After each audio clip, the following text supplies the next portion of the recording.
ಹರುಷವು ನಮ್ಮ ಪಾಲಿಗೆ ಅವಳೇ ದೈವವು. ಅಮ್ಮ ಎನ್ನಲು ಎಲ್ಲ ಮರೆತೆವು, ಎಂದು ಕಾಣದ ಸುಖವ ಕಂಡೆವು. ಅಮ್ಮ ಎಂದರೆ ಏನೋ ಹರುಷವು ನಮ್ಮ ಪಾಲಿಗೆ ಅವಳೇ ದೈವವು.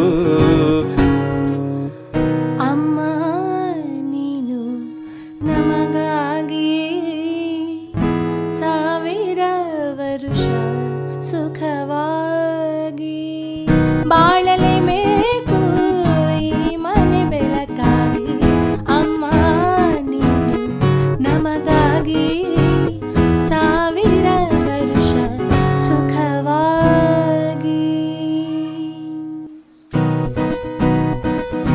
ಕಣ್ಣಿಗೆ ಕಾಣುವ ದೇವರು ಎಂದರೆ ಅಮ್ಮನು ತಾನೇ, ಕಣ್ಣಿಗೆ ಕಾಣುವ ದೇವರು ಎಂದರೆ ಅಮ್ಮನು ತಾನೇ. ಅಮ್ಮ ಅಮ್ಮ ಅಮ್ಮ ನಮ್ಮಮ್ಮ. ಅಮ್ಮ ಅಮ್ಮ ಎಂಬ ಮಾತು ಬಂತು ಎಲ್ಲಿಂದ? ಭೂಮಿಗೆ ಬಂದ ಮೊದಲನೇ ಕಂದನ ಅಳುವ ದನಿಯಿಂದ. ಅಳುವ ಕಂದನ ಮುದ್ದಾದ ತುಟಿಗೆ ಮುತ್ತನ್ನು ಕೊಟ್ಟವಳು ನಾನೇ ನಿನ್ನ ಅಮ್ಮ ಎನ್ನುತ್ತ ಲಾಲಿ ಹಾಡಿದಳು.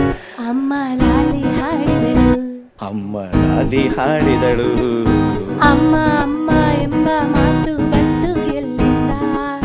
ಭೂಮಿಗೆ ಬಂದ ಮೊದಲನೇ ಕಂದನ ಅಳುವ ದನಿಯಿಂದ, ಅಳುವ ದನಿಯಿಂದ.